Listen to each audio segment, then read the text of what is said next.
কিছু উপর দিয়ে যাবে, কিছু পাতাল দিয়ে যাবে, সেইভাবেই কিন্তু আমরা পরিকল্পনা করেছি।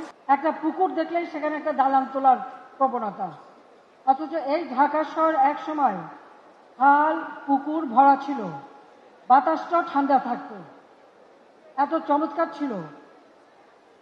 বেশিরভাগ খাল বন্ধ হয়, সেখানে বক্স কালভার্ট করা হয়েছে, নয় বন্ধ করে দালান কোঠা করা হয়েছে। পুকুরগুলি একে একে প্রায় বন্ধ, কাজে এগুলি এখন খালগুলি অনেকগুলি উদ্ধার করা হচ্ছে। কিন্তু দয়া করে যেখানেই যে পরিকল্পনা নেন জলাধারগুলি সংরক্ষণ রাখবেন।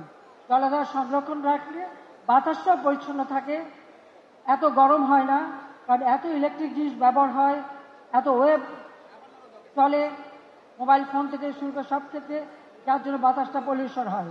সেদিকে বিশেষভাবে সকলকে নজর দিতে হবে। আর যেখানে সেখানে এই একটু জায়গা পেলেই একটা নির্মাণ কাজ, সেটা হবে না, পরিকল্পিতভাবে করতে হবে। যেগুলি হয়ে গেছে কিছু করার নেই।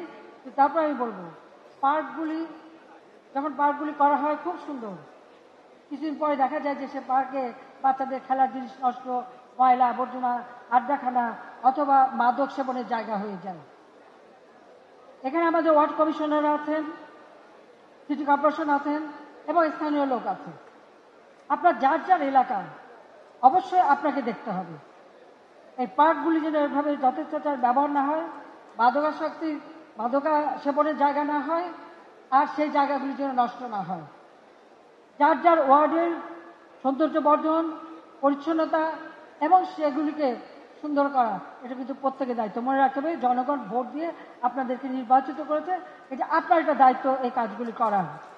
সেইভাবে আপনারা যদি উদ্যোগ নেন, অবশ্যই সরকারের পক্ষ থেকে সব রকম সহযোগিতা বা সিটি কর্পোরেশন থেকে সেই সহযোগিতা আপনারা পাবেন। পার্কগুলি পরিষ্কার পরিচ্ছন্ন রাখবেন, সেটাই আমরা চাই। ইতিমধ্যেই আমরা চাই আমাদের দেশ যত উন্নতি হচ্ছে, মানুষের অর্থনৈতিক কার্যক্রম বাড়ছে, সেই সাথে তাল মিলিয়ে চলতে হয়। ইতিমধ্যে মেট্রো রেল আমরা করে দিয়েছি এবং এটাতে একটা শেষ হয়েছে, ঢাকা শহরে আরো কয়েকটা মেট্রো রেল হবে। কিছু উপর দিয়ে যাবে, কিছু পাতাল দিয়ে যাবে, সেইভাবেই কিন্তু আমরা পরিকল্পনা করেছি। সেইভাবে পরিকল্পনা মাফিক আমরা এগিয়ে যাব। এলিভেটেড এক্সপ্রেসওয়ে করে দিয়েছি, ঢাকার সঙ্গে অন্যান্য জেলা সংযোগ, সেটা যাতে আরো সহজ হয় সে ব্যবস্থা করা হচ্ছে।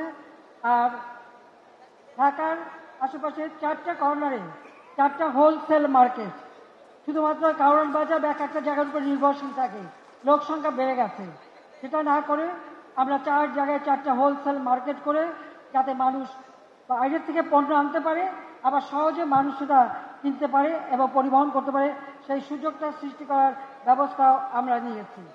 আমরা ট্রাক টার্মিনাল, বাস টার্মিনাল, সেগুলি আরো উন্নত মানের করা এবং সেটাও এইভাবে হিসাব করে করা, সেটাও দিকে আমাদের দৃষ্টি আছে, সেটা আমরা করতে চাই।